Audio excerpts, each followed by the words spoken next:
సరే ఏంటి సార్, జగన్ జనసేన కలుస్తారా? జనసేన అంత తెలివి తక్కువ పార్టీ కాదు. ఇప్పుడు ప్రతిపక్ష హోదా కూడా లేని జగన్తో ఎందుకు గెలుస్తుంది? అసలు జనసేనకి జగన్తో కలవాల్సిన అవసరం ఏముంది? ఇప్పుడు ప్రభుత్వంలో ఉన్నారు, 3 ఏళ్ల పాటు పవన్ కళ్యాణ్ డిప్యూటీ సీఎంగానే ఉంటారు, అధికారం ఉంటుంది. అధికారాన్ని ఒక బేస్ లాగా చేసుకొని జనసేన గ్రౌండ్ లెవెల్లో ఇంకా గట్టిగా పాతుకుపోవాలని ప్లాన్ చేసుకుంటారు. ఇప్పుడు వైసీపీతో కలిస్తే వీళ్ళకి వచ్చే లాభం ఏముంది, ఏం సాధిస్తారని. సార్, ఇప్పుడు సాక్షాత్తు అమిత్ షానే జగన్తో మీకెందుకు గొడవలు అని జనసేనతో చెప్పినట్లు వార్తలు వస్తున్నాయి. దానిపైన మీరేమంటారు?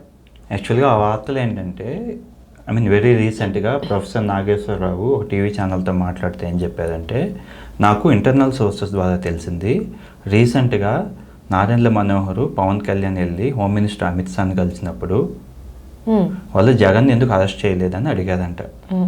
అడిగినప్పుడు అమిత్ షా వండుకొని, అదే జగన్కి చంద్రబాబుతో గొడవ ఉంటుంది, మనకెందుకు, ఏ పార్టీతో అయినా మనకు అసలు శత్రుత్వం ఎందుకు, జగన్ కూడా మనకు లాంగ్ టర్మ్లో మిత్రుడు అవ్వచ్చు కదా అనేసి వాళ్ళకి చెప్పినట్టు ఈ నాదెండ్ల మనోహర్ అదే విషయాన్ని పార్టీ మీటింగ్ పెట్టుకొని పార్టీలో చెప్పినట్టు నాగేశ్వరరావు చెప్పారు. అది నిజమా కాదా అనేది నాదెండ్లకి లేకపోతే పవన్ కళ్యాణ్కి మాత్రమే తెలియాలా. ఇంకోటి ఏంటి, ఇవాళ తాజా అప్డేట్ ఏంటి, నాదెండ్ల మనోహర్ మీడియా మీదకి వచ్చి చెప్పాడు, మేము అలా చెప్పలేదు, అది అవాస్తవం అంటారు అని చెప్పారు. యాక్చువల్గా ఇక్కడ పాయింట్ ఏంటంటే, అసలు జనసేనకి జగన్తో కలవాల్సిన అవసరం ఏముంది? మీకు ఎటు చూసినా కలవడం వల్ల మైనసే వాళ్ళకి. 3 ఏళ్ళు వీళ్ళు అధికారంలో ఉన్నారు, ఇప్పుడు వీళ్ళు కలిసే అవకాశం ఉంది. ఇలా ఈ పుకార్లు, ఈ వదంతులు, వీటిలో ఏమాత్రం నిజం ఉన్నా చంద్రబాబు ఎందుకు కంటిన్యూ చేస్తారు వాళ్ళతో గవర్నమెంట్? ఓకే, చేయదు కదా. ఫర్ ఎగ్జాంపుల్ మీరే సీఎం అనుకోండి, లేకపోతే మీ ఫ్రెండు ఇంకొక మీ శత్రువుతో వెళ్ళి కలుస్తానంటారు, ఒక క్షణమైనా అది ఆ విషయం తెలిసింది అనుకోండి, కన్ఫర్మ్ అయింది అనుకోండి, ఒక క్షణమైనా అంత కంటిన్యూ అవుతారా మీరు? గవర్నమెంట్ ఎందుకు కంటిన్యూ అవుతుంది? సో అది బేస్లెస్ యాక్చువల్గా. కాకపోతే ఇక్కడ అమిత్ షాలో చెప్పుండొచ్చు. అమిత్ షా ఏం చెప్పుండొచ్చు, ఇప్పుడు బీజేపీ సిద్ధాంతాలు ఏంటి, మీకు పార్టీలోకి ఎవరు వచ్చినా మేము కలుపుకుంటాం. ఫర్ ఎగ్జాంపుల్ మనం బెంగాల్ తీసుకున్నాం అనుకోండి, శుభేందు అధికారిని తిట్టుడు తిట్టాడు మోడీ. ఇప్పుడు అదే శుభేందు అధికారి బీజేపీలో జాయిన్ అయ్యాడు, గట్టిగా ఫైట్ చేసిండు, ఇప్పుడు పార్టీని గెలిపించిండు, ఇప్పుడు సీఎం చేశాడు. సో బీజేపీ ఏం చేస్తుందంటే, ఏ రీజనల్ పార్టీ అయినా సరే మీతో కలిసి వస్తామంటే కలుపుకోవాలనే చూస్తుంది. ఓకే, అందులో భాగంగా అమిత్ షా చెప్పుండొచ్చు, జగన్తో మాకు గొడవ వద్దు, మనకెందుకు గొడవ అని చెప్పుండొచ్చు. కానీ జనసేన వైసీపీ ఇక్కడికి వచ్చేసరికి మన రీజనల్కి వీళ్ళిద్దరు బద్ద శత్రుత్వ పార్టీలు కదమ్మా. ఇప్పుడు జగన్ ఏమో ఈయన మీకు భార్యల విషయంలో పర్సనల్ అటాక్స్ రకరకాలుగా టార్గెట్ చేశారు, వ్యక్తిగతంగా డౌన్గ్రేడ్ చేయాలని చూశారు. ఇప్పుడు జనసేన మెయిన్ సిద్ధాంతం ఏంటి, అవినీతికి వ్యతిరేకం, అవినీతిపై రాజీలేని పోరాటం. ఇప్పుడు జగన్ పైన అక్రమాస్తుల కేసులు ఇవి ఉన్నాయి కదా, ఇన్ని ఉన్నప్పుడు జగన్తో ఎందుకు కలుస్తారు? కలిసే వాళ్ళు అయితే 2019లో కేసీఆర్ ప్రయత్నించినట్టు అప్పుడు కొన్ని వార్తలు వచ్చాయి, అవి నిజమో అబద్ధమో తెలియదు, కలిసి అప్పుడే కలిసి ఉండాలి. ఎందుకంటే చంద్రబాబు నాయుడు అప్పుడు కాంగ్రెస్తో వెళ్ళాడు, ఓకే, వైసీపీ జనసేన బీజేపీ అన్నీ కలిపి ఉంటాం అనేసి అప్పుడు ఒక ప్లాన్ జరిగింది.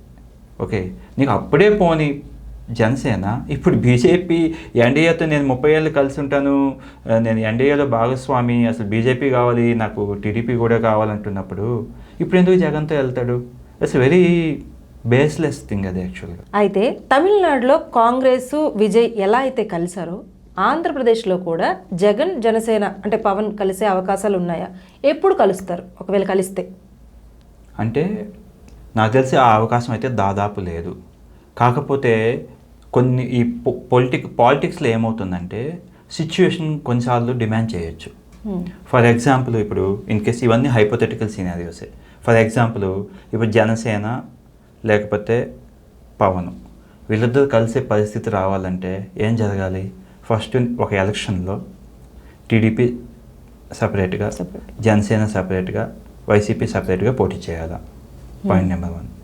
పోటీ చేసినప్పుడు ఏమవచ్చు, డైరెక్ట్గా జనసేనకే మెజార్టీ రావచ్చు. విజయ్ 30% ఓట్ బ్యాంక్తో సీఎం అయిపోయినట్టు పవనే విజయ్ సీఎం అయిపోవచ్చు. Point number 1. పాయింట్ నెంబర్ 2, మనకేంటి magic figure 88 seats. Okay, so టీడీపీకి ఒక 80 సీట్లు వచ్చాయి, జనసేనకు ఒక 40 సీట్లు వచ్చాయి, వీళ్ళకి ఒక 68 సీట్లు వచ్చాయి అనుకుందాం. 68, 65 సీట్లు అనుకుందాం. అప్పుడేంటి, ఒక పార్టీ మీద ఆధారపడి ప్రభుత్వాన్ని ఏర్పాటు చేయాల్సిన పరిస్థితి. అప్పుడు జగన్ ఏమైనా పవన్ నీకు 40 సీట్లు ఉన్నాయి, నా దగ్గర ఒక 60 ఎంతో, మన ఇద్దరం కలిసి ప్రభుత్వం ఫామ్ చేద్దాము, నువ్వే సీఎం అన్నాడు అనుకో. అలాంటి సిచ్యువేషన్లో ఏమైనా పవన్ కళ్యాణ్ ఆలోచించవచ్చు.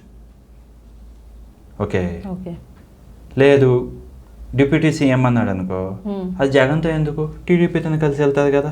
లాస్ట్ 5 ఏళ్ళుగా డిప్యూటీ సీఎంగా వచ్చారు, గొడవల్లో ప్రశాంతంగా చేసుకున్నారు. సో అది టీడీపీతో కలిసి వెళ్తారు. లేదు, ఇంకో సీనియరే చెప్తా. ఇప్పుడు జగన్ టీడీపీ పవన్ కళ్యాణ్తో కలిసి పవన్ని సీఎం చేద్దామని చూసింది అనుకోండి. ఇప్పుడు జగన్ పవన్ నువ్వు సీఎం అయినప్పుడు టీడీపీ ఎందుకు జగన్తో కలవడం ఎందుకు, నువ్వే సీఎం అవ్వు, మేము మీకు సపోర్ట్ చేస్తామన్నాం అనుకోండి. అదేమవుతుందంటే టీడీపీకి డ్రాబ్యాక్ అవుతుంది లాంగ్ రన్లో. ఏంటి, ఇప్పుడు పవన్ కళ్యాణ్ లాంటి వ్యక్తి టీడీపీ సపోర్ట్తో సీఎం అయ్యారు అనుకోండి, గ్రౌండ్ లెవెల్లో ఎవరు బలపడతారు, జనసేన బలపడుతుంది. క్షేత్రస్థాయిలో టీడీపీ ఉంటుంది బేసు, కాబట్టి వీళ్ళు స్ట్రాంగ్గా స్ట్రెంథన్ అయిపోతారు. సో ఈ సినారియోస్ అన్నీ చూస్తే మనకు మ్యాక్సిమం పవన్ కళ్యాణ్ అయితే ఇండివిజువల్గా పోటీ చేసి సీఎం అవ్వడం, లేకపోతే టీడీపీతో కలిసి వెళ్ళడం తప్ప వైసీపీతో అయితే కలవడమ్మా. ఎందుకంటే పవన్ కళ్యాణ్ కనుక జగన్తో కలిసాడంటే టీబీజీపీకి బలం అయిపోతుంది, వీళ్ళిద్దరూ ఓడిపోతారు. ఓకే, సో నాకు తెలిసి అది జరిగే పరిస్థితి లేదు.